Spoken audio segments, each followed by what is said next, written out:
Usha swims 90 metre long pool. ಒಂದು ಯಾವುದೋ swimming pool ಇದೆ ಅಂತ ಹೇಳಿ, ಅದು ಲೆಂತ್ ಒಂದು ಕೊನೆಯಿಂದ ಇನ್ನು ಮತ್ತೊಂದು ಕೊನೆ 90 ಮೀಟರ್ ಇದೆಯಂತೆ. She covers 180 metre in 1 minute. ಶಿ ಕವರ್ಸ್ 180 ಮೀಟರ್ ಅಂತ ಹೇಳಿ 90 + 90 180 ಮೀಟರ್ ಆಗುತ್ತಲ್ಲ ಅಂತ ಹೇಳಿದ್ರೆ ಹೋಗಿ ಬರೋದಕ್ಕೆ 1 ನಿಮಿಷ ತಗೊತಾರೆ ಅಂತ ಹೇಳಿ ಕೊಟ್ಟಿದ್ದಾರೆ. By swimming from one end to the other and back along the same straight line ಅಂತ ಹೇಳಿದ್ರೆ ಹೋಗಿ ಬರೋದು. Find the average speed and average velocity. ಒಂದು ಚಿತ್ರ ಬಿಟ್ಟು ಹೇಳ್ತೀನಿ ನೋಡಿ.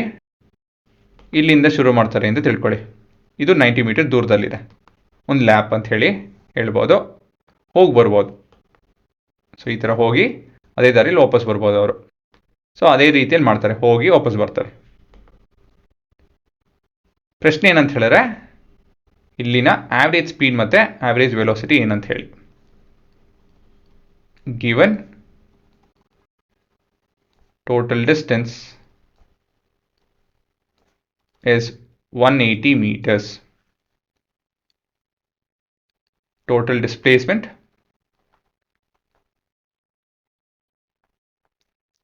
is 0 meter.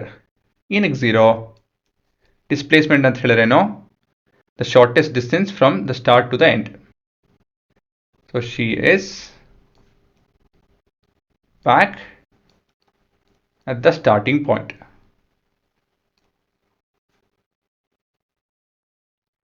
ಹಾಗಾಗಿ since she is back at the starting point, ಎಲ್ಲಿಂದ ಶುರು ಮಾಡಿದ್ರು ಅಲ್ಲೇ ವಾಪಸ್ ಬಂದರು. ಡಿಸ್ಪ್ಲೇಸ್ಮೆಂಟ್ ಏನಿರುತ್ತೆ? 0 ಇರುತ್ತೆ ಅಲ್ವಾ? ಮತ್ತೆ ಟೈಮ್ ಕೊಟ್ಟಿದ್ದಾರೆ. ಟೈಮ್ ಈಸ್ ಅ ಮಿನಿಟ್ ಅಂತ ಹೇಳಿದ್ರೆ 60 ಸೆಕೆಂಡ್ಸ್. ನಮ್ಮ ಹತ್ರ ಮೀಟರ್ ಪರ್ ಸೆಕೆಂಡಲ್ಲಿ ಇರುತ್ತೆ. ಮತ್ತಿವಾಗ ಆವ್ರೇಜ್ ಸ್ಪೀಡ್ ಕಂಡುಹಿಡಿಯೋಣ ಮೊದಲಾಗಿ, which is nothing but change in distance by change in time. So change in distance ಏನು? 180. Change in time is 60. This is 3 meter per second. ಅಲ್ವಾ?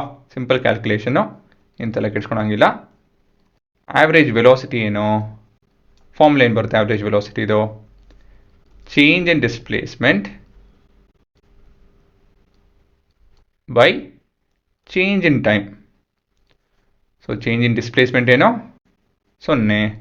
Time 60. ಹಾಗಾಗಿ this is 0 meter per second. ನಿಮ್ಮ ಉತ್ತರ ಯಾವತ್ತಿದ್ರೂ ಒಂದು statement ಫಾರ್ಮಲ್ಲಿ end ಆಗಬೇಕಾಗುತ್ತೆ. ಯಾಕಂತ ಹೇಳಿದ್ರೆ ಇದು ವರ್ಡ್ ಪ್ರಾಬ್ಲಮ್ಮು. ಮತ್ತಿಲ್ಲಿ ನಾವು ಉಷಾಸ್ ಆವ್ರೇಜ್ ಸ್ಪೀಡ್ ಅಂತ ಅದೆಲ್ಲ ಹೇಳಿಲ್ಲ. ಸೊ ಇಲ್ಲಿ ಒಂದು ಉತ್ತರ ಬರೆದ್ಬಿಡೋಣ. Usha's average speed is equal to 3 meter per second and average velocity is 0 meter per second.